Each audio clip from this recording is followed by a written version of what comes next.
លោកស្រីអ្នកនាងកញ្ញាទូទាំងអ្នកជនជាទីគោរពកាលពីសប្តាហ៍មុនតាមរយៈកម្មវិធីផ្សព្វផ្សាយច្បាប់ស្ដីអំពីក្រមនីតិវិធីព្រហ្មទណ្ឌលោកអ្នកនាងបានជ្រាបហើយអំពីប្រធានបទរបស់យើងស្ដីអំពីវិធានការនិរន្តរាយដែលមានអាយដាមកើតរិទ្ធអាយដាមភៅសម្ភីនិងអាយដាមប៊ុនហ៊ុនដែលជាមន្ត្រីជាន់ខ្ពស់នៃក្រសួងយុតិធម៌បានបកស្រាយជូនលោកអ្នកនាងហើយនៅក្នុងសប្តាហ៍នេះអាយដាមទាំង3រូបក៏មានកិត្តិយសមកបកស្រាយជូនលោកអ្នកនាងនៅប្រធានបទថ្មីមួយទៀតដែលស្ដីអំពីនីតិវិធីនៃការប្តឹងតវ៉ាក្នុងរឿងក្តីព្រហ្មទណ្ឌ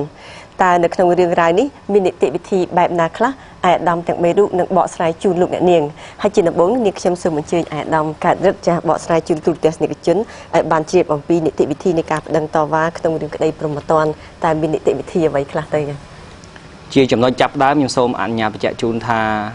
នីតិវិធីព្រហ្មទណ្ឌមានលក្ខណៈស្មុគស្មាញដែលក្នុងនោះមានការចូលរួមរវាងសិទ្ធិនិងកាតព្វកិច្ចមួយចំនួនក៏ដូចជាអំណាចរបស់ចៅក្រមផងដែរតាក់ទងឆ្លើយម្នាក់ក្តីនីមួយទន្ទឹមនឹងអ្វីដែលកម្មវិធីបានផ្សព្វផ្សាយកន្លងមកតាក់ទងជាមួយនឹងសិទ្ធិអំណាចផ្សេងៗរបស់ចៅក្រមយើងឃើញថាក្រមនេះក៏បានដាក់នៅវិធានមួយចំនួនដែលយើងអាចចាត់ទុកថាគឺជាសិទ្ធិរបស់ភាគីសិទ្ធិរបស់ភាគីឬបុគ្គលពាក់ព័ន្ធមួយចំនួនទៀតដែលមានសិទ្ធិក្នុងការធ្វើការប្តឹងតវ៉ាផ្សេងហើយដែលនៅក្នុងក្រមនីតិវិធីនេះបើយើងគិតចែកអំពីដំណាក់កាលយើងអាចធ្វើការបែងចែកផ្លូវនៃការប្តឹងតវ៉ានេះជាច្រើនចំណុចទី1គឺនៅក្នុងដំណាក់កាលនៃការស៊ើបអង្កេតនិងដំណាក់កាលស៊ើបសួរយើងឃើញថាភាគីក៏មានសិទ្ធិប្តឹងតវ៉ាអញ្ចឹងផ្លូវប្តឹងតវ៉ាទី1គឺតាក់ទងការប្តឹងតវ៉ាចំពោះកិច្ចនីតិវិធីដែលធ្វើនៅក្នុងក្របខ័ណ្ឌនៃការស៊ើបអង្កេតក៏ដូចជាការស៊ើបសួរទី2គឺតាក់ទងជាមួយនឹងនីតិវិធីនៃការប្តឹងតវ៉ាប្រឆាំងជាមួយនឹងសារក្រមព្រោះថាក្រោយពីដំណាក់កាលស៊ើបអង្កេតវាចូលមានដំណាក់កាលស៊ើបសួរនៅក្នុងដំណាក់កាល2ហ្នឹងមានផ្លូវប្តឹងតវ៉ាជាមួយនឹងកិច្ចនីតិវិធីមួយចំនួនក្រោយពេលដែលសំណុំរឿងទៅបានបញ្ជូនទៅចៅក្រមជំរះនៅសាលាដំបងក្រោយពេលជំរះហ្នឹងក៏មាននីតិវិធីមួយទៀតប្តឹងតវ៉ាចំពោះស្អីសម្រាប់នឹងបានដែរដែលយើងថាជាអាចហៅថាជានីតិវិធីនៃការប្តឹងតវ៉ាចំពោះការសម្រេចរបស់សាលាដំបងខេត្តក្រុងហើយដែលនេះយើងអាចចែកថាសេចក្តីសម្រេចហ្នឹងយើងអាចកំណត់ពាក្យច្បាប់នៅទីនេះដែលខ្ញុំសូមអនុញ្ញាតបើកកំពង់កញ្ចក់តែម្ដងថាភាសាច្បាប់នៅក្នុងក្របខ័ណ្ឌនៃការសម្រេចរបស់ចៅក្រមស៊ើបជាទូទៅគឺស្ដែងតាមរយៈដីកាគេប្រើពាក្យដីកាដូចជាកម្មវិធីលើកមុនយើងបានពាក្យសារអំពីដីកាផ្សេងរួមទាំងដីកាសម្រេចជាដើមនៅក្នុងការសម្រេចសេចក្តីរបស់ចៅក្រមក្នុងដំណាក់កាលជំនុំជម្រះនេះនៅក្នុងសាលាដំបងសេចក្តីសម្រេចរបស់គាត់ដែលជំនុំជម្រះពីបញ្ហាទោសអីហ្នឹងគេឲ្យឈ្មោះក្នុងភាសាច្បាប់ប្រើពាក្យថាជាសារក្រមប៉ុន្តែបើសេចក្តីសម្រេចនឹងធ្វើដោយសាលាអូតូគឺគេប្រើពាក្យថាជាសាលដីកាអញ្ចឹងពាក្យប្រើនេះគឺប្រែប្រួលសារក្រមសម្រាប់សាលាដំបងសាលដីកាសម្រាប់សាលាជាន់ខ្ពស់ដែលក្នុងនោះមានសាលាអូតូជាមួយនឹងតុលាការកំពូលយើងប្រើពាក្យសាលដីកាអញ្ចឹងយើងឃើញថានៅក្នុងដំណាក់កាលនៃសាលាដំបងជំនះហ្នឹងគឺភាគីគាត់មានសិទ្ធិធ្វើការប្តឹងតវ៉ាចំពោះសេចក្តីសម្រេចនឹងបានច្បាប់យើងបើកសិទ្ធិឲ្យនៅសាលាអូតូក៏ដូចគ្នាដែរក្រោយពេលសាលាអូតូជំនុំជម្រះហើយបើភាគីមិនសុខចិត្តគឺក៏មានសិទ្ធិប្តឹងតវ៉ាដែរឬបុគ្គលពាក់ព័ន្ធក៏មានសិទ្ធិប្តឹងតវ៉ាដែរហើយនៅប្តឹងតវ៉ានេះគឺវាមានចែកជាលំដាប់ថ្នាក់ហើយក៏មានចែកនៅនីតិវិធីមួយទៀតចុងក្រោយនោះដែលពេលខ្លះផុតអីទាំងអស់ក៏នៅតែមានសិទ្ធិប្តឹងតវ៉ាដែរយើងហៅថាប្តឹងសាររើហើយដែលនីតិវិធីទាំងអស់នេះនឹងកម្មវិធីលើកនេះនឹងបកស្រាយលម្អិតអំពីនីតិវិធីក្នុងការធ្វើការប្តឹងតវ៉ាទៅលើចំណុចទាំងអស់នេះខ្ញុំសូមអនុញ្ញាតបញ្ជាក់ជូនលើចំណុចមួយដែលជាចំណុចសំខាន់នៅក្នុងនីតិវិធីមានលក្ខណៈស្មុគស្មាញពេលខ្លះហើយយើងយល់ឃើញថាវាវែងអន្លាយឆ្លងកាត់ច្រើនដំណាក់កាលច្រើនថ្នាក់ពេលខ្លះគេចោទជាសំណួរសួរថាហេតុអីចាំបាច់ឆ្លងកាត់ច្រើនដំណាក់កាលដូចនេះកម្មវិធីទី1គឺចាប់ផ្ដើមអំពីគោលការណ៍ប៉ុន្តែនេះគឺពាក់ព័ន្ធជាមួយនឹងនីតិវិធីប្តឹងតវ៉ាក៏វាច្រើនថ្នាក់ដែរ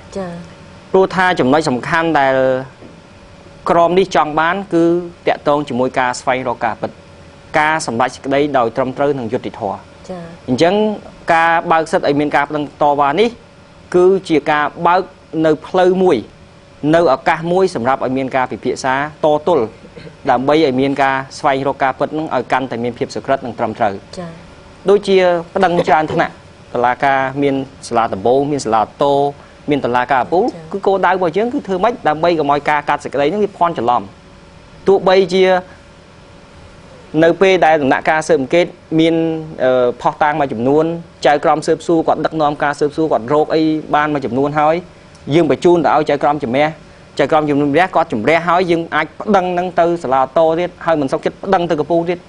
គឺធ្វើយ៉ាងនេះគឺគោលដៅតែមួយគត់គឺដើម្បីធានាថាការជំនុំជម្រះវិនិច្ឆ័យសេចក្តីរបស់តុលាការហ្នឹងគឺកុំឲ្យមានការភ័ន្តច្រឡំអញ្ចឹងហើយបានជាគេចែកនៅនីតិវិធីនៃបណ្ដឹងនេះច្រើនដំណាក់កាលនិងច្រើនថ្នាក់ហើយដែលកម្មវិធីលើកនេះនឹងបញ្ជាក់ជូនឲ្យបានច្បាស់លាស់អំពីរបៀបក្នុងការបណ្ដឹងតវ៉ានោះតើនៅក្នុងដំណាក់កាលនីមួយៗយ៉ាងដូចម្តេច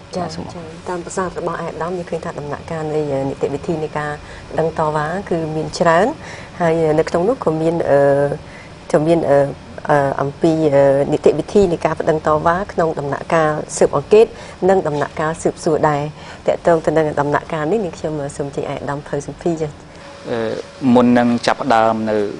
ទេវធីនៃការបណ្ដឹងតវ៉ាក្នុងដំណាក់កាលនៃការស៊ើបអង្កេតនិងការស៊ើបសួរនេះខ្ញុំក៏បានបន្ថែមនៅ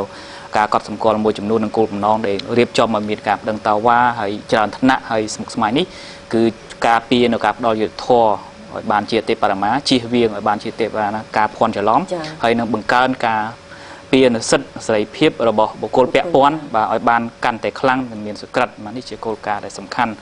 នៅក្នុងដំណាក់កាលនៃការស៊ើបអង្កេតនៃការស៊ើបសួរនេះគឺមានការរៀបចំនៅការប្តឹងតវ៉ាមួយចំនួនហើយខ្ញុំបាទសូមធ្វើការបែងចែកទី1តកតងនឹងដំណាក់កាលនៃការស៊ើបអង្កេត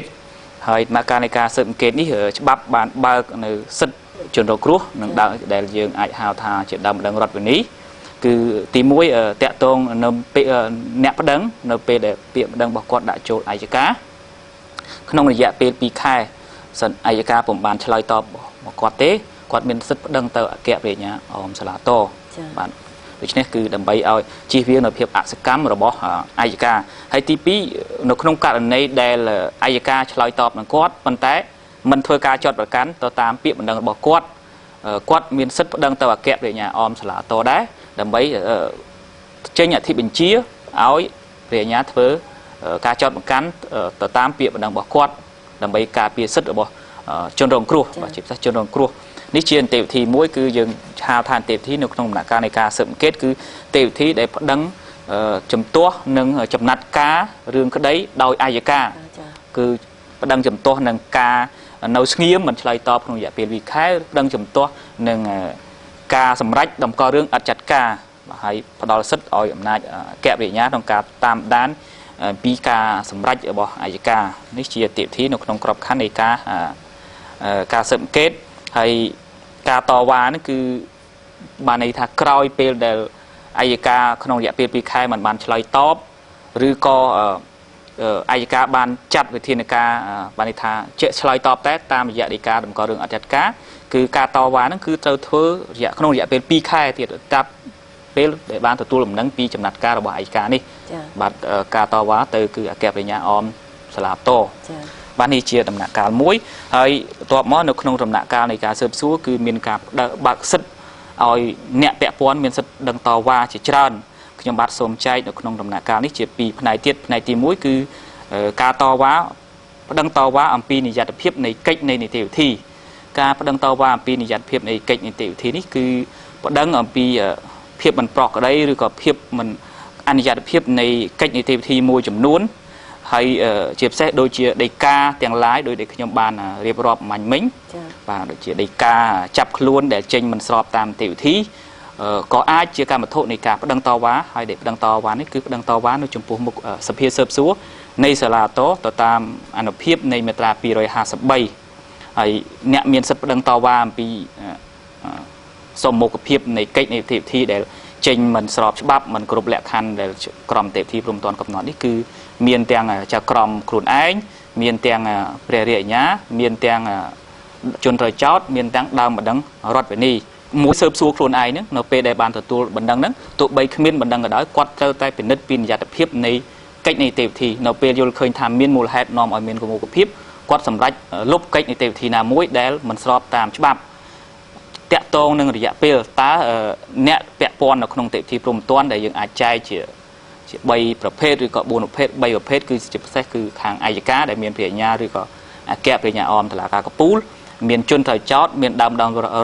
rật về ní hay không cả này khác còn miền chả còn sớm su khuôn ấy nó có ai miền sất đằng sống đài cứ rìa pel đằng sầm rạp kẹp về nhà cứ rìa pel mùi khái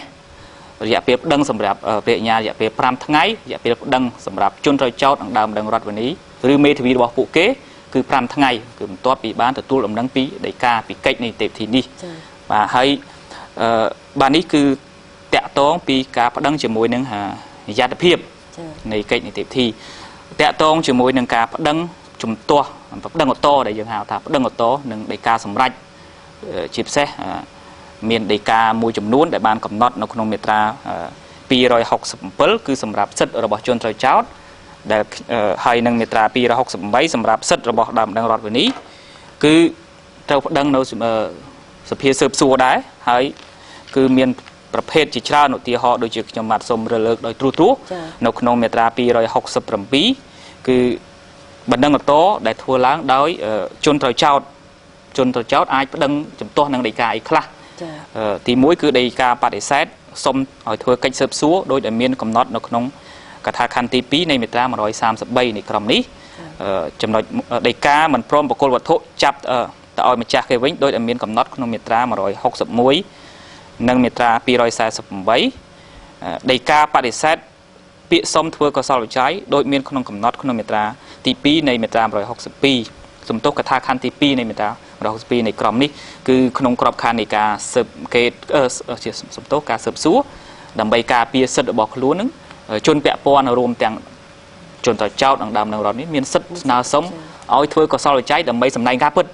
ดิฉันเบอร์ซันเจอจากกรมเสิร์ฟซัวปฏิเสธก่อนเมียนสัตดังจำตัวนึงการปฏิเสธบอก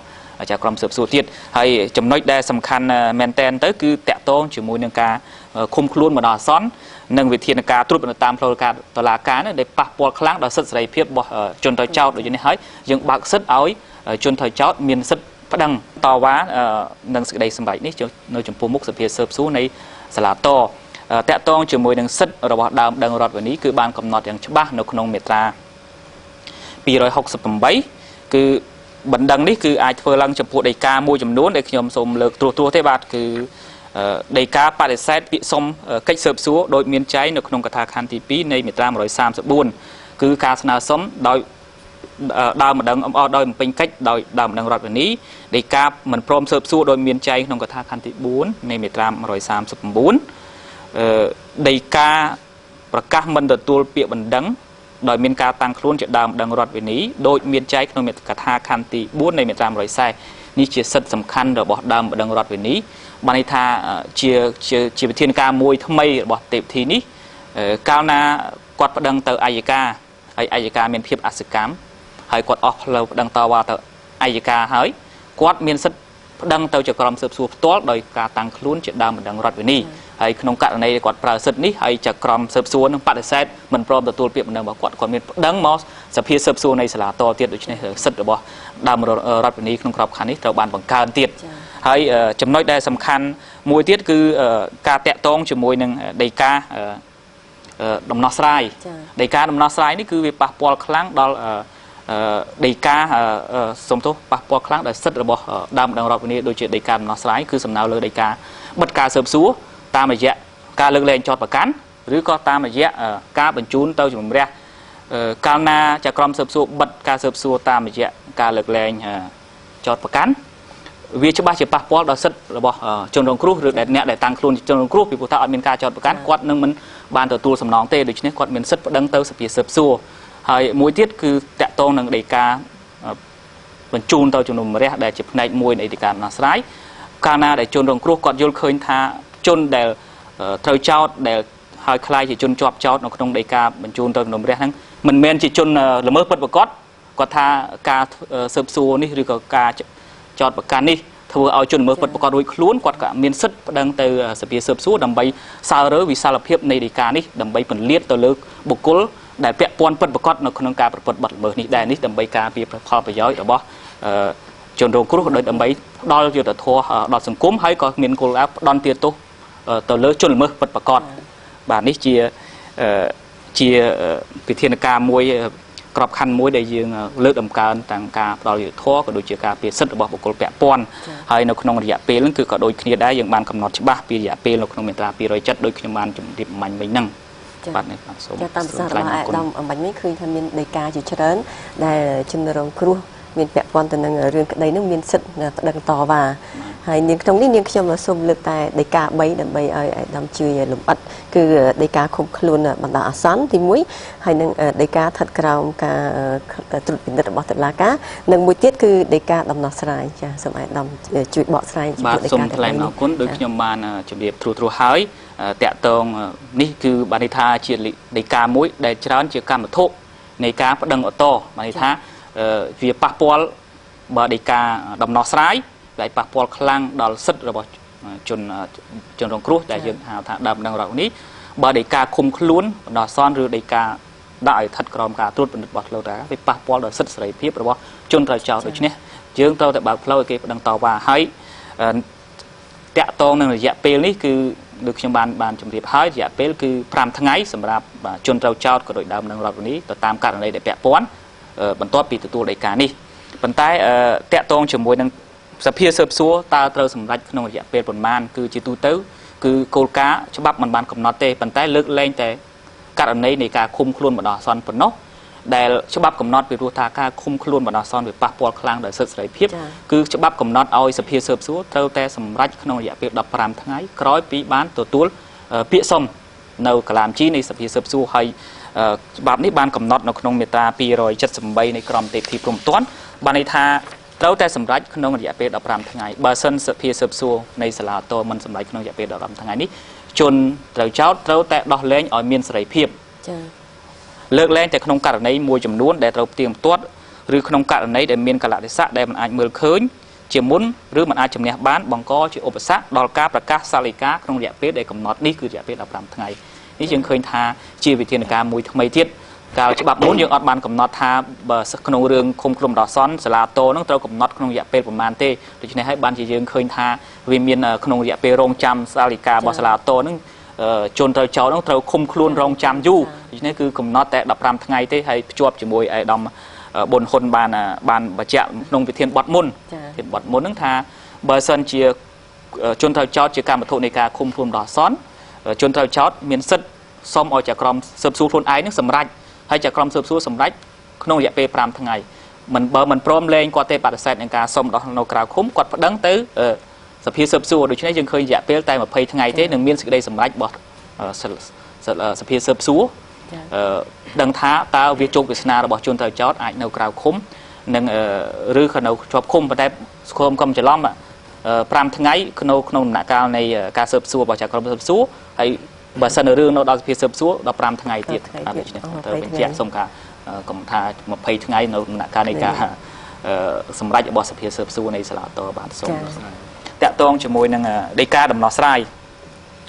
ដីកាដំណោះស្រាយនេះយើងបានកំណត់នៅក្នុងដោយ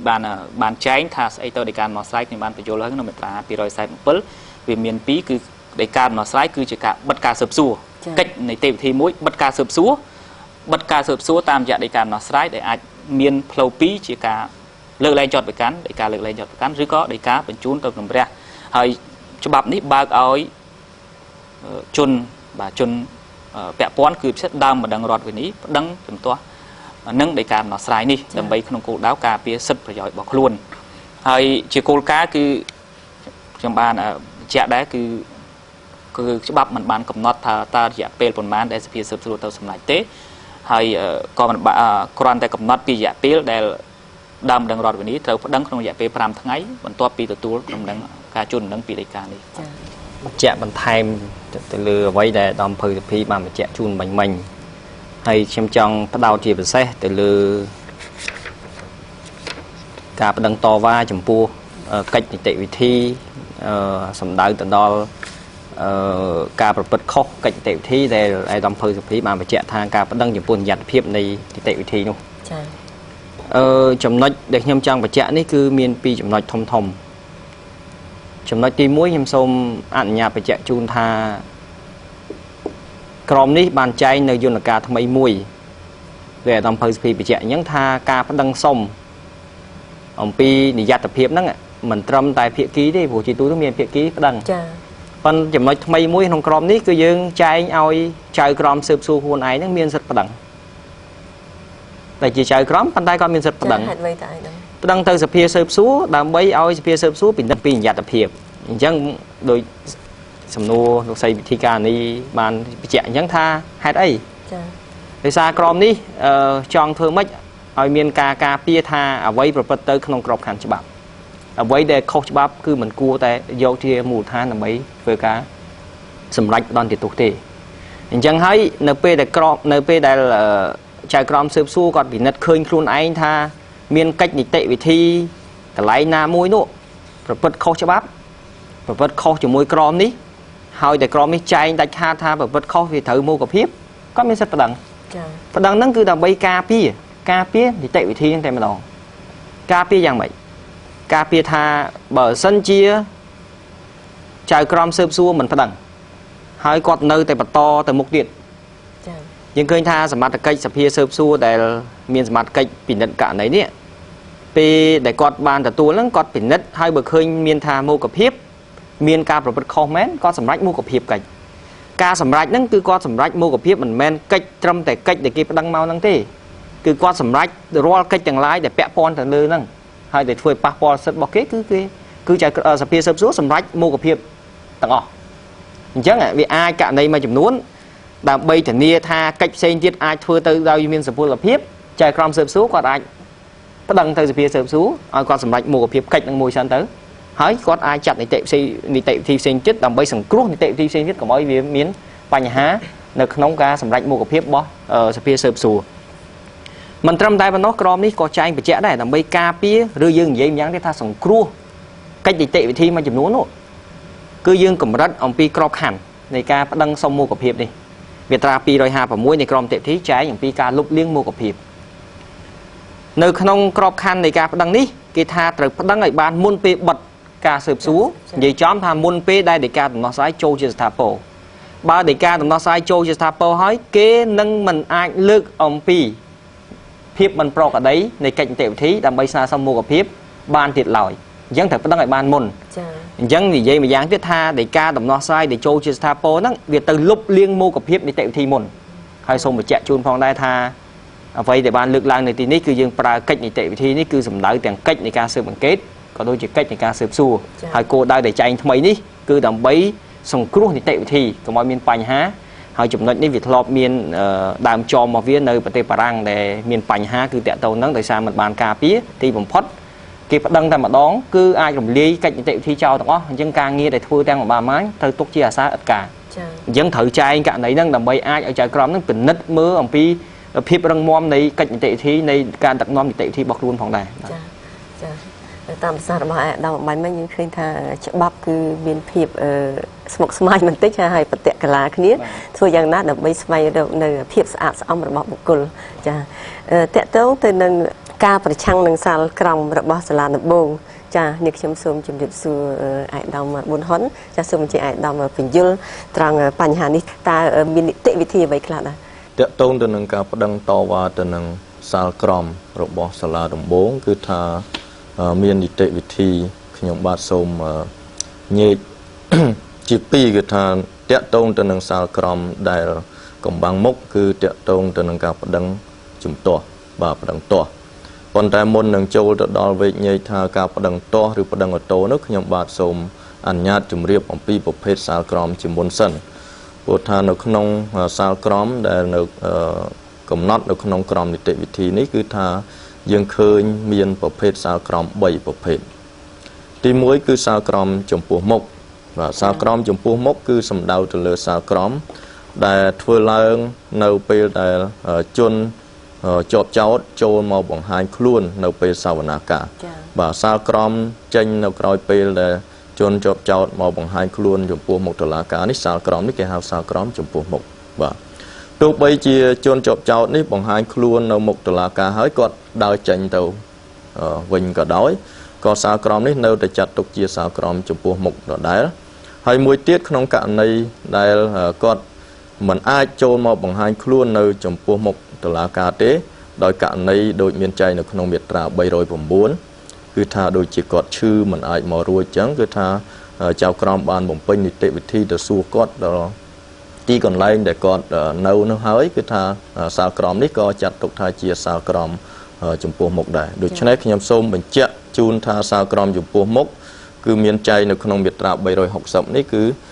ញែកបញ្ជាក់ថាមួយគឺចៅជនជាប់ចោតគាត់មកនៅចំពោះមុខតុលាការទី2គាត់មកហើយគាត់ដើរចេញនិងទី3គឺថាគាត់មិនអាចមកបានដោយសារតែគាត់ឈឺជាដើម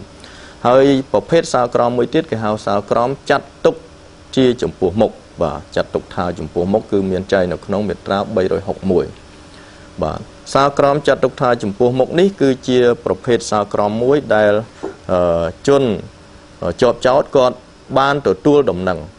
អំពីពេលវេលាសវនាការឬក៏ពេលវេលាដែលគាត់ត្រូវមកបង្ហាញខ្លួននៅចំពោះមុខសវនាការហើយតែគាត់មិនមកដោយគ្មានមូលហេតុបាទពេលនេះតុលាការដំណើរការសវនាការហើយចេញសាលក្រមនេះគេហៅថាសាលក្រមចាត់ទុកថាចំពោះមុខទោះបីគាត់មិនមកក៏ដោយបាទប៉ុន្តែក្នុងករណីមួយទៀតចំពោះសាលក្រមកំបាំងមុខគឺផ្ទុយពីចំណុចនេះបន្តិចត្រង់ថាគាត់មិនមកបាទគាត់មិនមកដោយគាត់មិនមានមូលហេតុណាមួយបាទបញ្ជាក់ថាគាត់បានដឹងអំពីពេលវេលាសវនាការឬក៏បានទទួលដំណឹងអំពីការឲ្យគាត់មកបង្ហាញខ្លួនអានេះគឺថាក្នុងករណីដែលតុលាការដំណើរការនីតិវិធីនេះទៅមុខគឺសាលក្រមនេះគឺជាសាលក្រមកំបាំងមុខមិនអាចចាត់ទុកជាចាត់ទុកថាចំពោះមុខដោយករណីនៅក្នុងមាត្រា361ទេបាទអញ្ចឹងខ្ញុំបានសូមញែកសាលក្រមនេះបញ្ជាក់ជូន3ប្រភេទនឹងសិនចំពោះការប្តឹងតវ៉ាទៅនឹងសាលក្រមរបស់សាលាដំបងខ្ញុំសូមញែកជា2គឺថាការប្តឹងតវ៉ាទៅនឹងសាលក្រមកំបាំងមុខការប្តឹងតវ៉ាទៅនឹងសាលក្រមកំបាំងមុខគេហៅថាការប្តឹងទាស់បាទការប្តឹងទាស់នេះធ្វើបានដោយជនណាគឺថាដោយជនដែលមិនបានមកនៅចំពោះមុខតុលាការនឹងគឺថាពិរុទ្ធជនដែលគាត់មិនបានចូលខ្លួននៅពេលសវនាការនេះដោយគាត់គិតថាតុលាការដែលគិតថាគាត់មិនមានហេតុផលណាដែលគាត់ទទួលដំណឹងចេញសាលក្រមកំបាំងមុខហើយនេះគឺថាទុកសិទ្ធឲ្យគាត់ប្តឹងទាស់បាទគាត់មានសិទ្ធប្តឹងដើម្បីទាមទារឲ្យតុលាការរយុត្តិធម៌ឲ្យគាត់បាទមានឱកាសឲ្យតុលាការរយុត្តិធម៌ឲ្យគាត់ម្ដងទៀតបាទហើយជនណាទៀតដែលអាចប្តឹងទាស់ទៅនឹងសាលក្រមកំបាំងមុខបើសិនជាសាលក្រមកំបាំងមុខនេះធ្វើទៅកំបាំងមុខចំពោះដើមបណ្ដឹងរដ្ឋបវេនីបាទដើមបណ្ដឹងរដ្ឋបវេនីក៏មានសិទ្ធប្តឹងតវ៉ានឹងសាលក្រមកំបាំងមុខដែរប្តឹងទាស់ដូចគ្នាហើយនឹងជនដែលជាអ្នកទទួលខុសត្រូវផ្នែករដ្ឋបវេនីគឺថាអ្នកទទួលខុសត្រូវនេះក៏បើសិនជាគាត់ត្រូវបានគេចេញសាលក្រមដោយកំបាំងមុខគាត់ក៏គាត់មានសិទ្ធដូចគ្នាដែរនេះគឺថាចំពោះជនដែលមានសិទ្ធនៅក្នុងការប្តឹងតវ៉ានឹងសាលក្រមកំបាំងមុខចំពោះសាលក្រមចំពោះមុខឬក៏សាលក្រមចាត់ទុកថាចំពោះមុខគឺថាមិនអាចប្តឹងទាស់ទេគឺថាច្បាប់ទុកសិទ្ធឲ្យគាត់ប្តឹងបានគឺប្តឹងអូតូបាទតវ៉ាបានទៀតគឺគេហៅថាប្តឹងអូតូនេះគឺថានីតិវិធីនៅក្នុងការប្តឹងគឺតលតែគាត់នឹងបានដាក់ពាក្យប្តឹងច្បាស់លាស់នៅចំពោះមុខក្រឡាបញ្ជីនៃតុលាការដែលចេញសាលក្រមបាទអញ្ចឹងខ្ញុំបាទសូមញែកបញ្ជាក់ជូនជា2ហ្នឹងដែលខ្ញុំបាទសូមបញ្ជាក់ជូនអំពីនីតិវិធីមួយឲ្យបានច្បាស់លាស់បាទចំពោះនៅសាលក្រមកំបាំងមុខអំបញ្ញមិញនេះខ្ញុំបាទបញ្ជាក់ជូនអំពីនីតិវិធីនៅក្នុងការប្តឹងនីតិវិធីនៅប្តឹងគឺថាត្រូវប្តឹងទៅនៅការិយាល័យក្រឡាបញ្ជីនៃតុលាការដែលចេញសាលក្រមទី1ទី2គឺថាគាត់អាចប្តឹងនៅចំពោះមុខព្រះរាជអាជ្ញាឬក៏ប្តឹងនៅចំពោះមុខអង្គភាពនគរបាលឬប្តឹងនៅចំពោះមុខកងរាជអាវុធហត្ថឬនៅចំពោះមុខប្រធានពន្ធនាគារឬក៏មណ្ឌលឃុំខ្លួនចំពោះជក់ពិរុទ្ធជនបាទឯចំពោះអ្នកទទួលខុសត្រូវរដ្ឋបវេនីឬដើមបណ្ដឹងរដ្ឋបវេនីគាត់ត្រូវធ្វើបណ្ដឹងនៅការិយាល័យក្រឡាបញ្ជីដែលបានប្រកាសសាលក្រមបាទអ ហើយរយៈពេលប្តឹងទាស់គឺ15ថ្ងៃគិតពីថ្ងៃដែលជូនដំណឹងអំពីសាលក្រមកំបាំងមុខបាទនឹងគឺថារយៈពេលចំពោះអនុភាពនៃបណ្ដឹងទាស់នៅពេលដែលមានបណ្ដឹងទាស់គឺត្រូវព្យួរការអនុវត្តសាលក្រមនឹងតែម្ដងបាទមានន័យថាសាលក្រមមិនអាចយកទៅអនុវត្តបានទេហើយមានបណ្ដឹងទាស់សាលក្រមកំបាំងមុខត្រូវទុកជាអាសាបង់បាទហើយនៅក្នុងពេលដែលមានបណ្ដឹងទាស់នេះគឺមានន័យថាតុលាការត្រូវយករឿងក្តីនេះមកចាត់ការឡើងវិញចៅក្រមដែលទទួលបន្ទុកដោះស្រាយរឿងក្តីនៅពីមុនត្រូវរៀបចំនីតិវិធីដោះស្រាយរឿងក្តីនេះសារឡើងវិញហើយសាលក្រមដែលគាត់ត្រូវចេញក្រោយគាត់អាចកែប្រែឬក៏រក្សាទុកទៅតាមខ្លឹមសារដដែលអាស្រ័យទៅតាមការពិនិត្យឃើញឬយល់ឃើញរបស់ចៅក្រមតែម្ដងបាទឯនីតិវិធីនៅក្នុងការប្តឹងអូតូវិញគឺថាធ្វើប្រហាក់ប្រហែលគ្នាទៅនឹងការប្តឹងទាស់ដែរប៉ុន្តែទី1ការប្តឹងនឹងគឺត្រូវធ្វើនៅចំពោះមុខក្រឡាបញ្ជីនៃតុលាការទី2គឺថាអាចធ្វើនៅចំពោះមុខប្រធានពន្ធនាគារឬក៏ប្រធានមណ្ឌលឃុំខ្លួនបាទប៉ុន្តែมันអាចធ្វើនៅពោះមុខអង្គភាពនគរបាលចំពោះមុខបរិញ្ញាឬក៏កងរាជអាវុធហត្ថដូចដឹងទាស់ទេទេវិធីគឺថាខុសគ្នាត្រង់ហ្នឹងហើយចំពោះរយៈពេលនៃការប្តឹងអូតូគឺថាចែកទៅតាមប្រភេទនៃបុគ្គលបើសិនជាការប្តឹងអូតូនោះធ្វើឡើងដោយជនជាពិរុទ្ធជនបាទគឺគាត់មានរយៈពេល1ខែគិតពីថ្ងៃប្រកាសសាលក្រមហើយចំពោះការប្តឹងអូតូនោះធ្វើឡើងដោយបរិញ្ញាគឺមានរយៈពេល1ខែដូចគ្នាគិតពីថ្ងៃប្រកាសសាលក្រមបាទហើយខ្ញុំបាទសូមបញ្ជាក់បន្តិចត្រង់ថាការគិតពីថ្ងៃប្រកាសសាលក្រមនេះចំពោះតែសាលក្រមចំពោះមុខទេឯសាលក្រមចាត់ទុកថាចំពោះមុខមិនមែនគិតពីថ្ងៃនឹងទេគឺត្រូវគិតពីថ្ងៃដែលជននោះទទួលដំណឹងអំពីសាលក្រមដែលចាត់ទុកថាចំពោះមុខបាទឯចំពោះជនផ្សេងទៀតដូចជាដើមបណ្ដឹងរដ្ឋបវនីអ្នកទទួលខុសត្រូវរដ្ឋបវនីគឺថារយៈពេលនៅក្នុងការប្តឹងអូតូគាត់1ខែដូចគ្នាផ្ទុយទៅវិញចំពោះអគ្គបរិញ្ញាអមសាលាតូគាត់មានរយៈពេលប្តឹងអូតូគឺដល់ទៅ3ខែគិតពីថ្ងៃប្រកាសសាលក្រមដូច្នេះរយៈពេលនៅក្នុងការប្តឹងអូតូនេះញែកចេញជាទៅតាមបុគ្គលដែលគាត់ប្តឹងមិនអាចថារយៈពេលដូចគ្នាទាំងអស់ទេចុះអនុភាពអំពីការប្តឹងអូតូកាលណាមានបណ្ដឹងអូតូគឺថាសាលក្រមរបស់តុលាការសាលាដំបងត្រូវព្យួរការអនុវត្តសិនប៉ុន្តែมันអាចព្យួរទៅលើការអនុវត្តលើការឃុំខ្លួនឬក៏ដីកាចាប់ខ្លួនទេបាទព្យួរបានតែសាលក្រមក្នុងការអនុវត្តទោសនៅក្នុងសាលក្រមទេបាទអញ្ចឹងខ្ញុំបាទសូមបញ្ជាក់ជូនតែត្រឹមប៉ុណ្ណេះហើយបញ្ជាក់ជូនអំពីអនុភាពមួយទៀតគឺថានៅពេលដែលមានបណ្ដឹងអូតូគឺថាជាការផ្លាស់ប្ដូរសមាជិកភាពនៅក្នុងការជំនុំជម្រះមានន័យថាផ្ទេរសមត្ថកិច្ចពីតុលាការសាលាដំបងទៅចូលទៅក្នុងសមត្ថកិច្ចរបស់សាលាតូហើយអ្នកដែលត្រូវកាត់ជំនុំជម្រះនៅក្នុងសាលាតូនេះมันអាចជាចៅក្រមដែលធ្លាប់កាត់ក្តីនៅសាលាដំបងឬក៏ជាបរិញ្ញាដែលធ្វើកិច្ចការនៅសាលាដំបងទេបាទដូច្នេះតលតែអ្នកនោះជាសមាជិកភាពថ្មីតែម្ដងនៅសាលាតូបាទបើសិនជាសាលាតបានចេញនៅសេចក្តីសម្រេចណាមួយហើយអ្នកដែលពាក់ព័ន្ធនឹងគាត់មើលទៅគាត់មិនសុខចិត្តតើគាត់អាចមានសិទ្ធិប្តឹងតវ៉ាដែរទេបាទចំពោះនៅសាលាតូគឺខ្ញុំបាទសូមញែកជាពីរដែរគឺថាការប្តឹងទាស់ទៅនឹងសាលដីការបស់សាលាតូក្នុងករណីដែលសាលដីកាកំបាំងមុខនិងការប្តឹងសាទុកទៅលើសាលដីកាសាលាតូបាទឯនីតិវិធីនៅក្នុងការប្តឹងជនដែលមានសិទ្ធិប្តឹងហើយនឹងអនុភាពនៅក្នុងការប្តឹងទាស់លើសាលដីកាគឺថាមានលក្ខណៈប្រហាក់ប្រហែលទៅនឹងការប្តឹងទាស់ទៅនឹងសាលក្រមកំបាំងមុខដែរបាទដូចថាចំណុចនេះខ្ញុំបាទមិនបាច់រៀបរាប់ឡើងវិញទេគ្រាន់តែថាការប្តឹង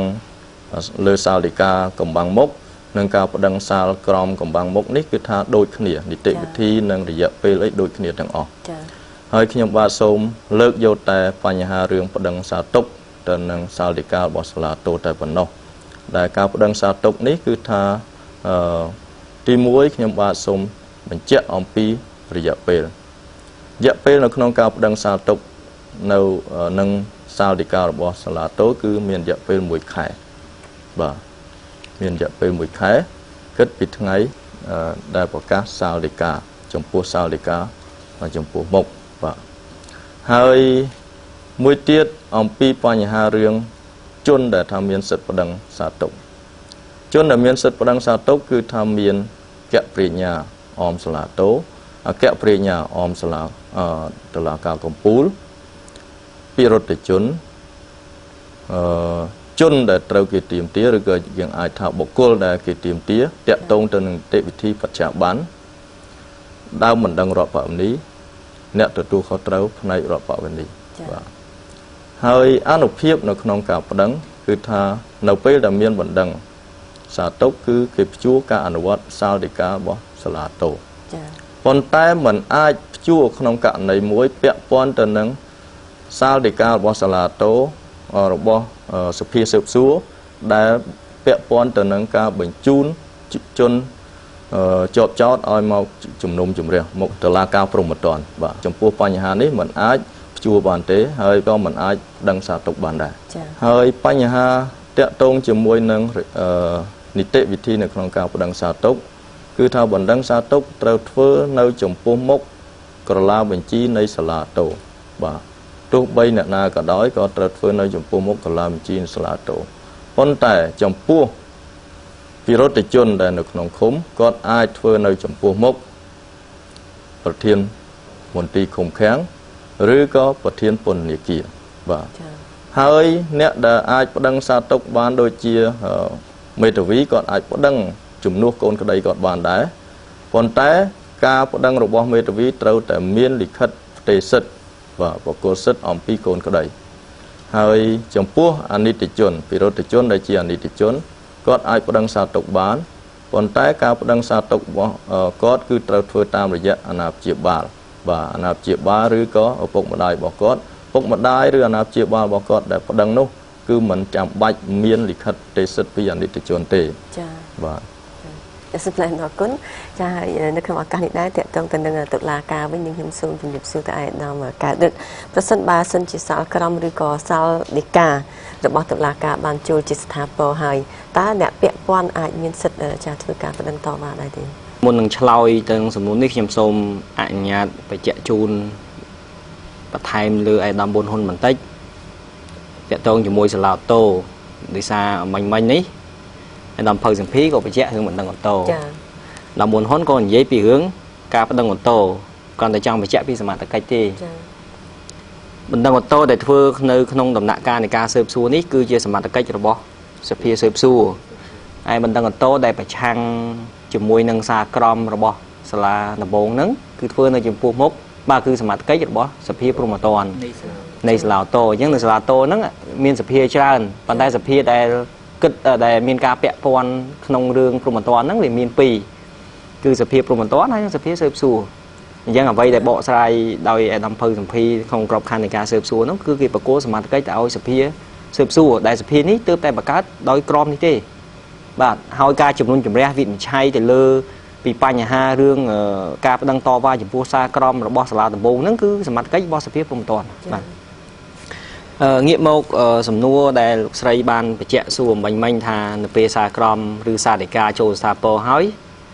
តើនៅក្នុងករណីហ្នឹងអាចមាននីតិវិធីប្តឹងតវ៉ាទៀតដែរឬទេជាគោលការណ៍ដោយអាដាមភៅសម្ភីដោយអាដាមមុនហ៊ុនបញ្ជាក់ជូនអញ្ចឹងជាគោលការណ៍គឺផ្លូវប្តឹងតវ៉ាត្រូវបញ្ចប់ត្រឹមក្របខ័ណ្ឌនៃបណ្ដឹងសារទុកនេះឯងចា៎នៃបណ្ដឹងសារទុកនេះឯងមានន័យថាផុតពីហ្នឹងទៅគឺសារក្រមឬសារដីកាហ្នឹងគឺវាចូលស្ថាពរហើយពាក្យថាចូលជាស្ថាពរគឺមានន័យថាមានអានុភាពអនុវត្តមានអានុភាពអនុវត្តប៉ុន្តែវាអាចមានករណីដោយលោកស្រីពិធីការនេះបានបញ្ជាក់ជូនមិញហ្នឹងថាវាអាចករណីមួយចំនួនជាទូទៅវាអត់ទេប៉ុន្តែអាចករណីមួយចំនួនបើយើងចោទជាសំណួរថា បើសិនជាចៅក្រមគាត់ភ័ន្តច្រឡំ ចា ថាមានតិធីដឹងតវ៉ាទៀតដែរឬទេខ្ញុំសូមអនុញ្ញាតបញ្ជាក់ជូនថាមានតិធីដឹងតវ៉ានោះគេឲ្យឈ្មោះថាបណ្ដឹងសើរើ ចា បណ្ដឹងសើរើប៉ុន្តែបណ្ដឹងសើរើនេះមិនមែនចេះតែធ្វើគ្រប់ស្ថានភាពបានទេវាមានលក្ខខណ្ឌរបស់វា ចា បណ្ដឹងសើរើនេះគឺសំដៅទៅដល់ផ្លូវបណ្ដឹងតវ៉ាមួយពិសេសចុះខ្ញុំអាចចាត់ទុកថាវាពិសេសដោយសារសារក្រមឬសារដីកាកាលណាចូលស្ថាពរគឺអនុវត្តហើយប៉ុន្តែវាអាចមានករណីដូចខ្ញុំបានជម្រាបជូនពីខាងដើមថាទោះបីជាក្រមនីតិវិធីចែងនៅវិធានដែលមានលក្ខណៈម៉ត់ចត់តឹងតែងយ៉ាងណាក៏ដោយក្នុងគោលដៅដើម្បីធានាសុខភាពនិងភាពត្រឹមត្រូវក្នុងការស្វែងរកការពិតនិងការជំនះក្តីក៏ពិតមែនប៉ុន្តែពេលខ្លះវាអាចមានកំហុសអញ្ចឹងក្រមនេះបានចែងនៅចំណុចយន្តការមួយនោះដើម្បីជួសជុលស្ថានភាពក្នុងករណីដែលថាមានកំហុស ចា សូមបញ្ជាក់ជូនថាការចែងនេះមិនមែនថ្មីទេយើងមានតាំងពីច្បាប់ស្ដីពីនីតិវិធីព្រហ្មទណ្ឌឆ្នាំ1993ក៏ចែងអំពីការបណ្ដឹងសើរើដែរអញ្ចឹងខ្ញុំសូមអនុញ្ញាតបញ្ជាក់ជូនអំពីការបណ្ដឹងសើរើនេះថាតើការបណ្ដឹងសើរើនេះអាចធ្វើបាននៅក្នុងលក្ខខណ្ឌនិងនីតិវិធីដូចម្តេចទី1សូមអនុញ្ញាតបញ្ជាក់ជូនអំពីអ្វីដែលលោកស្រីពិធីការនេះបានបញ្ជាក់មិញថាបើសារក្រមឬសារដីកាចូលជាស្ថាពរតើមាននីតិវិធីអីបណ្ដឹងសើរើនោះគឺជាលក្ខខណ្ឌមួយការបណ្ដឹងសើរើនេះអាចធ្វើបានតែក្នុងករណីដែលសាលក្រមឬសារដីកានោះចូលជាស្ថាពរដែលច្បាប់ប្រើរហូតដល់ប្រើពាក្យថាហើយដែលមានអាជ្ញាអស់ជំនុំបានន័យថាអត់ត្រូវជំនុំចំណៃទៀតទេ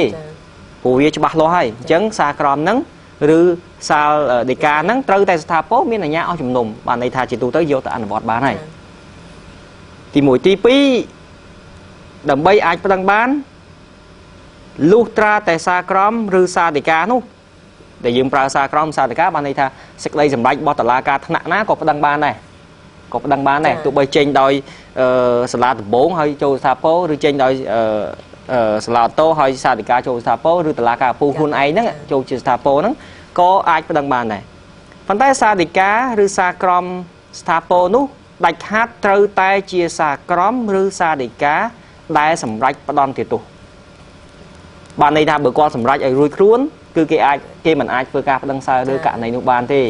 ប្តឹងបានតែករណីដែលសារក្រមឬសារដីកាស្ថាពរនោះសម្រេចផ្តន្ទាទោសជនណាម្នាក់យើងអាចចោទជាសំណួរថាហេតុអីបានអនុញ្ញាតឲ្យប្តឹងសើរើអនុញ្ញាតឲ្យប្តឹងសើរើដើម្បីស្ដារស្ថានភាពឡើងវិញជាពិសេសដើម្បីធានាឬមួយក៏ការពារនៅសុចរិតភាពនិងភាពគ្មានទោសរបស់តនដិតដែលត្រូវបានកាត់ទោសដោយភ័ន្តច្រឡំចា៎អញ្ចឹងនីតិវិធីដើម្បីស្ដារស្ថានភាពហ្នឹងទេអញ្ចឹងតនដិតដែលត្រូវបានផ្តន្ទាទោសបើសិនជាគាត់យល់ឃើញថាការផ្តន្ទាទោសនោះធ្វើឡើងដោយអយុត្តិធម៌ដោយគាត់មានភស្តុតាងបញ្ជាក់ហើយក្រុមនេះនឹងចែងករណីហ្នឹងទៀតចា៎ថាគាត់មានភាពស្អាតស្អំអញ្ចឹងច្បាប់យើងអនុញ្ញាតក្នុងក្របខ័ណ្ឌហ្នឹងថាគាត់មានសិទ្ធិប្តឹងតែអ្នកមានសិទ្ធិមិនមែនតែគាត់ទេគាត់មានសិទ្ធិប្តឹងអញ្ចឹងលក្ខខណ្ឌទី1គឺដាច់ខាតត្រូវមានសារក្រមឬសារដីកាស្ថាពរដែលសម្រេចផ្តន្ទាទោសនោះទោះបីទោសអ្វីក៏ដោយលក្ខខណ្ឌទី2គឺពាក់ព័ន្ធជាមួយករណីនៃការបើកការសើរើរឿងក្តីហ្នឹងយើងអាចសួរថាតើករណីដូចមិនដេចទៅបានជាគាត់អាចមានសិទ្ធិប្តឹងសើរើបានអញ្ចឹងច្បាប់នេះកំណត់ព្រំដែនមួយច្បាស់ដើម្បីកុំឲ្យចេះតែប្តឹងសើរើបាន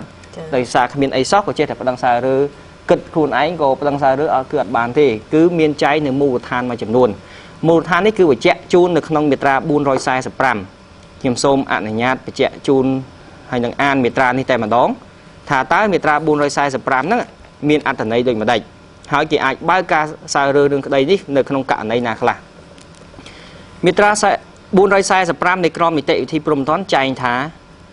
បណ្ដឹងសើរើរឿងក្តីអាចធ្វើបានតែនៅក្នុងករណីដូចតទៅប៉ុណ្ណោះទី1កាលណាក្រោយពីការផ្តន្ទាទោសពីបទមនុស្សឃាតដោយមានលេខតម្រុយយ៉ាងគ្រប់គ្រាន់ដែលអនុញ្ញាតឲ្យគេគិតថាជនរងគ្រោះនោះនៅរស់រានមានជីវិតនៅឡើយជាការសមស្របមួយនៅក្នុងចំណុចនេះដោយសារមូលហេតុអីមូលហេតុថាឧទាហរណ៍បុគ្គលកដែលបច្ចុប្បន្នគាត់ខ្លាយជាតនដិតព្រោះត្រូវបានផ្តន្ទាទោសគាត់ផ្តន្ទាទោសពីបទមនុស្សឃាតដែលប្រព្រឹត្តទៅលើលោកខ chẳng sao cắm sao để cá châu stapo còn ăn vọt tốt nó pon thành này kia tẹt tông chỉ môi nó làm pơm nút skiết lứa cả này khó sắp tay cày mốc miên đầm roi miên phò táng bánh chẹ thá lục kho để tha chỉ chân rồng cua nó không làm pơm nốt tam pất còn nơi ruộng riêng miên chỉ vật là lòi chẳng miên đây thà cạp đoàn tiền tô nốt ai pon chỉ ló mày phổ dương đoàn tiền tốt thá còn ban sầm lạp lục kho ô thò thà tràn thẹn bị lơ cặp pu nôm rồi tràn thẹn châu hồng chua ban đầu tìm phốt xem tại kia rồi khơi ta lục kho sập hồng lục kho nơi ruộng riêng miên chỉ vật là lòi chẳng cạp đoàn tiền tô nốt ai pon chỉ lòm ní cứ chỉ hai pol muối đại ai bác ca sai rư đừng cái đây nộp bàn tí phí bị tra buôn rồi sai sập rám chay thà cả ná chun chọp chào pi nè trời ban đoàn tiền tốt chấm pua bọt là bước đỏ đài ní đòi ca đoàn tiền tốt tiền pi ní mình cho sầm rong khnia tề sầm đai đo san phiệp chẹt đáy nhầm lược của thó là bầy nhì dối tha u thó lục cỏ trời ban tổ la ca sầm rạch đoàn tiền tốt đã pon thể này kia bị bọt nút xiết lứa lục khỏ đại lục khỏ ní miền an tạ sinh nhan chúc ba loa mùi đại bậc phật nơi ti cả lại na mùi sắp tay cày một tiết miền xích đây sầm rạch mùi tiết bọt tổ la cá đoàn tiền tốt lục cỏ hình đó bị bọt nút xiết lứa lục khỏ ở đáy lưng an tạ sinh nhan đôi khi bài bật hỏi kì rô khơi tha co hay nâng co đấy ọt cho bẹ pon khnia chia giả hạ trà rây chân xong cũng nứt rư môi còn nẹt đang cũng nứt ấy đi vậy chóm cả này phí đại không nút pi nè đi ọt miên châu ruộng không cao vật bọt mới tê chẳng miên đại muối không pi muối không pi nó chỉ nè ban vật bọt mới ai có chẳng bờ sân chỉ miên sực đây sầm bạch lơ cao đây sầm bạch đòn tiền tô co pi cả này nút skiết đó miên đây tha ca đòn tiền tô pi đập bông lơ cả lơ có nó ai pon trả lòng chẳng chạy không cả này nít crom tệ thí thá ai bao ca sai rửa bàn ai có đăng bao ca sai rửa bàn chấm nói tí bấy không miệt ra buôn rồi sai sập ram từ đá chạy tha ca ná xạ xây na muối từ ban đòn tiền tốt pi bọt là mớ thưa chia xạ xây đòi klein pro chăng nâng chun chọp chảo tá miên ạt từ này để mình đẩy miên ạt từ này chia u tỏ ho chạy đây thì mình đón tha lục có từ ban đòn tiền tốt đầu đá ông pi bọt là mơ ai mùi tới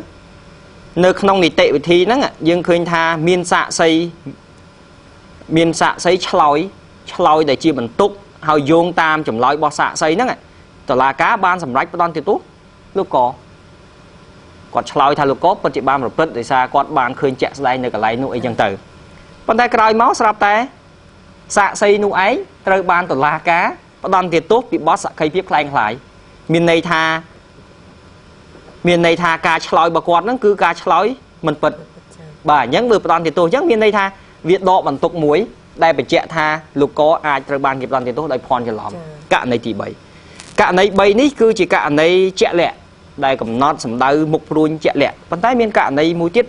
chấm nói tí buồn nơi không miền ra buồn rồi sai sập rám đây chạy tha ca ná miền ong hạt mấy rư lịch khách rư phò tàng mấy để nom mà kia song sái lừa bị tập hiệp này toàn đợt cả này đi cứ tụi lưới cọp đòn đọp lừa sàn phiệp tràn miền này thả mấy miền này thà cày phiệp đòn tiền tô hào xa crom xa để ca châu xa phố sạp tay kia tớp tay nâng rô khơi nơi phò tàng thầm mày nơi ong hai thầm mày nơi lịch khách thầm mày đai bình chẹ tha chôn nút ấp ban phải vật bọt mưa từ mình chẳng à phò tàng nữa đừng ai lục liên vào tập hiệp bảo quạt bàn bàn tay được pi đầm na ca thì tệ vị thi vì muốn nút vì ấp miên phò tàng tại on này dân dùng tam cả đấy thì ai tha miên ca song say lừa bị rốt phiệp hỏi ai từ đó ca đòn tiền tốt tại phòn trở lòng chẳng nơi không cả này ní có crom thì tệ thì prompt toán bao sức ở miên ca đang xài rửa đài chẳng crom ní bàn cháy cả này thì bao ca xài rửa ní không bị tra buôn rồi xài spam để bắt đầu từ lứa buôn chủng loại sầm khăn chủng loại mối tiết xua tha táo nẹt ná đây chỉ nẹt miên sức không ca đang xài rửa crom tệ thì prompt toán ấy chạy tụi lưới bằng tay nơi không ní cày pi chun để trời ban đòn này tốt để dương hai tha toàn đất phủ quạt xả crom xả để cá trâu xả bố hỏi còn vùng ăn vật tốt chẳng toàn đất nữa cứ chỉ nét để miên sắt muôn kê trong ca phát đằng con tay mình men cầm đất trong tay toàn đất đi rất mình tây cả xuông chuyện thoa có ạn nhát ở đằng xa rơ bàn đài mình trong tay phần nó pe khá cả này toàn để tôi du hói từ kỳ rau khơi ai pe khá toàn đất nó bật luồn pe khá toàn đất từ tôi mòn nặng thiệp chẳng kịp bao sức ឲ្យដល់ឪពុកម្ដាយបងប្អូនឬអ្នកដែលមានប្រយោជន៍ទាំងស្មារតីនិងសម្ភារៈចំពោះជនដែលត្រូវបានផ្ដន់ទោសដោយភ័ន្តច្រឡំនោះគាត់ក៏មានសិទ្ធិដើម្បីប្តឹងសាររើករណីនោះដែរចំណុចនេះមានចែងច្បាស់នៅក្នុងមាត្រា446ដែលចែងអំពីអ្នកដែលមានសិទ្ធិក្នុងការប្តឹងសាររើនេះបានប៉ុន្តែមានក្របខ័ណ្ឌនៃការអនុវត្តខុសគ្នាបន្តិចបើប្តឹងសាររើដោយរដ្ឋមន្ត្រីសួងធម៌ទាមទារឲ្យមានការស្រាវជ្រាវមុនពេលចាប់ផ្ដើមបើកប្តឹងសាររើប៉ុន្តែករណីនេះគឺជាករណីពិសេសនៅក្នុងក្រៅពីនេះយើងអាចចោទជាសំណួរមួយទៀតគឺពាក់ព័ន្ធជាមួយនឹងសមត្ថកិច្ចនិងនីតិវិធីដោះស្រាយបណ្ដឹងសាររើយើងអាចចោទជាសំណួរថាតើតុលាការណាដែលមានសមត្ថកិច្ចដើម្បីដោះស្រាយបណ្ដឹងសាររើនេះបាននៅក្នុងក្រមនីតិវិធីព្រហ្មទណ្ឌបានផ្ដល់សមត្ថកិច្ចនេះឲ្យទៅតុលាការកំពូលមានន័យថាទោះបីជាសេចក្តីសម្រេចនោះចេញដោយតុលាការណាក៏ដោយហើយបានចូលសាពោដូចជាចេញដោយសាលាដំបងក៏ដោយចេញដោយសាលាតូក៏ដោយចេញដោយតុលាការឪពុកខ្លួនឯងក៏ដោយប៉ុន្តែបើមានករណីប្តឹងសាររើសមត្ថកិច្ចគឺជាសមត្ថកិច្ចរបស់តុលាការកំពូលតុលាការកំពូលនេះខ្ញុំសូមអនុញ្ញាតបញ្ជាក់អំពីនីតិវិធីបន្តិចនីតិវិធីក្រោយពេលទទួលបានបណ្ដឹងសាររើនេះជាទូទៅគឺនីតិវិធីនេះបានផ្ដោតទៅឲ្យសភាព្រហ្មទណ្ឌនៅក្នុងរចនាសម្ព័ន្ធរបស់តុលាការកំពូលគេចែកសភាច្រើនក្នុងនោះមានសភាមួយគឺឈ្មោះថាសភាព្រហ្មទណ្ឌដែលមានសមត្ថកិច្ចពិនិត្យអំពីរឿងព្រហ្មទណ្ឌនេះឯងអញ្ចឹងគេឲ្យសភាព្រហ្មទណ្ឌពិនិត្យជាដំបូងពិនិត្យជាបឋមសភាព្រហ្មទណ្ឌអាចពិនិត្យក្នុងក្របខ័ណ្ឌនេះអាចសម្រេចផ្អាកការអនុវត្តព្យួរការអនុវត្តទោសនឹងជាបដោះអាសន្នសិនបើគាត់យល់ឃើញថាមានហេតុផលជាក់លាក់ដូចតែមានចែងនៅក្នុងមាត្រា449ដែលចែងថាសភាព្រហ្មទណ្ឌនៃតុលាការកំពូលដែលបានទទួលពាក្យប្តឹងសាររើអាចសម្រេចព្យួរការអនុវត្តទោសបានប្រសិនបើមានមូលហេតុច្បាស់លាស់បានន័យថាម៉េចមានន័យថាមើលទៅហេតុផលហ្នឹងមើលទៅគឺមានភាពច្បាស់លាស់មួយចំនួនធំថាគាត់ការផ្ដន់ទោសភ័ន្តច្រឡំអញ្ចឹងគាត់សម្រេចព្យួរតែម្ដងព្យួរដើម្បីកុំឲ្យបន្តទៅទៀតវាធ្វើឲ្យប៉ះពាល់សិទ្ធិហ្នឹងរត់តែខ្លាំងឡើងថែមទៀតក្រោយពេលដែលសភាព្រហ្មទណ្ឌគាត់ពិនិត្យហើយគាត់យល់ឃើញថាបណ្ដឹងសាររើនោះមានមូលដ្ឋានគ្រប់គ្រាន់បានន័យថាមានមូលដ្ឋានជឿជាក់គ្រប់គ្រាន់បំពេញតាមលក្ខខណ្ឌរួចហើយទើបសភាព្រហ្មទណ្ឌសម្រេចបញ្ជូននេះទៅតុលាការកំពូលដើម្បីធ្វើការសម្រេចអំពីបណ្ដឹងសាររើនៅក្នុងក្របខ័ណ្ឌនៃគេហៅថាសភាពេញអង្គដែលមានចៅក្រមសរុប9រូបអញ្ចឹងវាមានដំណាក់កាលវាមានសភាព្រហ្មទណ្ឌដំបូងគាត់ពិនិត្យរឿងហ្នឹងហើយបានបញ្ជូនទៅតុលាការកំពូលខ្លួនឯងដដែលហ្នឹងប៉ុន្តែបើកសវនាការជំនុំជម្រះដោយសភាពេញអង្គដែលក្នុងនេះគឺមានចែងច្បាស់ក្នុងមាត្រា443ហើយនឹងមានចែងនៅក្នុងមាត្រា450ដែលចែងថាសភាពេញអង្គនៃតុលាការកំពូលមានសមត្ថកិច្ចលើបណ្ដឹងសាររើមាត្រា450ក៏បានចែងថាការបើសភាព្រហ្មទណ្ឌសម្រេចថាបណ្ដឹងសាររើអាចទទួលយកបាននោះសភាត្រូវបញ្ជូនសំណុំរឿងនៃបណ្ដឹងសាររើទៅតុលាការកំពូលដើម្បីជំនះជាសភាពេញអង្គនិងសម្រេចលើអង្គហេតុនិងអង្គច្បាប់ដោយសារដីកាស្ថាពរខ្ញុំសូមអនុញ្ញាតបញ្ជាក់ជូនផងដែរថាប្រសិនបើតុលាការកំពូលក្នុងសភាពេញអង្គយល់ឃើញថាការផ្ដន់ទោសនោះភ័ន្តច្រឡំតុលាការកំពូលនឹងចេញសេចក្តីសម្រេចដែលហៅថាសាធិការនេះគឺជាសាធិការស្ថាពរមួយដែលលុបលាងនៅភាពនៅវិរុទ្ធភាពរបស់ជនដែលហៅថាតនដិតនោះបាទដើម្បីស្ដារនៅភាពសុចរិតភាពគ្មានទោសរបស់ជននោះឡើងវិញហើយសេចក្តីសម្រេចនេះក៏មានអនុភាពលុបអំពីប្រវត្តិនៃការផ្ដន់ទោសចេញពីបញ្ជីថ្កោលទោសផងដែរមិនត្រឹមតែប៉ុណ្ណោះក្នុងក្របខ័ណ្ឌមួយទៀតតាក់ទងជាមួយនឹងសំណងរដ្ឋប្រវេណីក៏តុលាការកំពូលអាចពិនិត្យពីករណីនេះដែរបាទអញ្ចឹងសូមអនុញ្ញាតបញ្ជាក់ជូនថានេះគឺជាផ្លូវប្តឹងតវ៉ាពិសេសមួយដែលអនុញ្ញាតជួសជុលនៅកំហុសតាមផ្លូវតុលាការទោះបីជាចែងយ៉ាងម៉េចក៏ដោយការភ័ន្តច្រឡំគេអាចថាការភ័ន្តច្រឡំរបស់ចៅក្រមការភ័ន្តច្រឡំរបស់តុលាការអញ្ចឹងហើយក្រមនីតិវិធីខ្លាចករណីហ្នឹងអញ្ចឹងខ្លាចករណីអញ្ចឹងថាវាអាចមានការភ័ន្តច្រឡំអញ្ចឹងហើយបាននីតិវិធីចែងលម្អិតច្រើនដំណាក់កាលហើយទោះបីចែងលម្អិតច្រើនដំណាក់កាលក៏វាអាចមានលិចករណីហ្នឹងដែរហើយក៏ចែងការបង្ការទុកជាមុនអំពីករណីនេះដែរអញ្ចឹងខ្ញុំសូមអនុញ្ញាតបញ្ជាក់ជូនអំពីការប្តឹងសាររើត្រឹមប៉ុណ្ណេះចាសសូមថ្លែងអំណរគុណចំពោះការបកស្រាយដ៏ងាយយល់អាដាមមានប្រសាសន៍អំបញ្ញមិញនេះជាចុងក្រោយតើអាដាមប៊ុនហ៊ុនមានអនុសាសន៍អ្វីឬក៏មានយោបល់អ្វីទាក់ទងទៅនឹងប្រធានបទរបស់យើងនៅក្នុងថ្ងៃនេះទេបាទសូមអរគុណខ្ញុំបាទដោយសារអំបញ្ញមិញនេះហើយអាដាមកើតរិទ្ធបានបញ្ជាក់យ៉ាងក្បោះក្បាយពាក់ព័ន្ធទៅនឹងនីតិវិធីក្នុងការប្តឹងសាររើហើយប៉ុន្តែចំពោះខ្ញុំចង់បញ្ជាក់ជូនបន្ថែមពាក់ព័ន្ធទៅនឹងបញ្ហារយៈពេលនៃការប្តឹងសារទុក ដោយសារអំបញ្ញមិញគឺថាបញ្ជាក់ជូនរយៈពេល1ខែនោះខ្លាចទូទស្សនិកជនច្រឡំថា1ខែលើគ្រប់ករណីទាំងអស់បាទ1ខែគឺសម្រាប់តែលើការប្តឹងសារទុកទៅនឹងសភាសាលដីការបស់សភាព្រហ្មទណ្ឌទេឯរឿងសាលដីការបស់សភាស៊ើបសួរគឺមានរយៈពេលប្តឹងសារទុកតែ15ថ្ងៃហើយមួយទៀតការប្តឹងសារទុកសម្រាប់លើមតិរបស់សភាស៊ើបសួរក្នុងករណីនីតិវិធីបច្ចុប្បន្ននោះគឺមានរយៈពេលតែ5ថ្ងៃទេដូច្នេះខ្ញុំបាទសូមបញ្ជាក់ជូនចំណុចនេះឲ្យបានច្បាស់ខ្លាចថា1ខែនាំគ្នាគិតថាទាំងអស់គ្រប់ករណីទាំងអស់ទាំងការប្តឹងសារទុកទៅលើសាលដីកាសភាស៊ើបសួរឬសាលដីការបស់សភាព្រហ្មទណ្ឌនេះដូចគ្នាអត់ដូចគ្នាទេដូច្នេះនៅក្នុងចំណុចនេះគឺមានបញ្ជាក់ជូនច្បាស់នៅក្នុងមាត្រា420ហើយចំណុចមួយទៀតពាក់ព័ន្ធនឹងការប្តឹងសារទុកអំបញ្ញមិញខ្ញុំបានបញ្ជាក់ជូននេះគឺថាលើការប្តឹងសារទុកអាចមាន2គឺថាប្តឹងសារទុកទៅលើសាលដីការបស់សភាព្រហ្មទណ្ឌនៅក្នុងករណីប្តឹងសារទុកលើកទី1ពេលនោះគឺថាតុលាការកំពូលគាត់ពិនិត្យទៅលើអង្គច្បាប់នៅក្នុងករណីដែលតុលាការកំពូលបង្វិលសំណុំរឿងបដិសេធសាលដីការបស់សាលាតូហើយបង្វិលសំណុំរឿងនឹងមកឲ្យសាលាតូធ្វើការជំនុំជម្រះឡើងវិញគឺថាភាគីមានសិទ្ធិធ្វើការប្តឹងសារទុក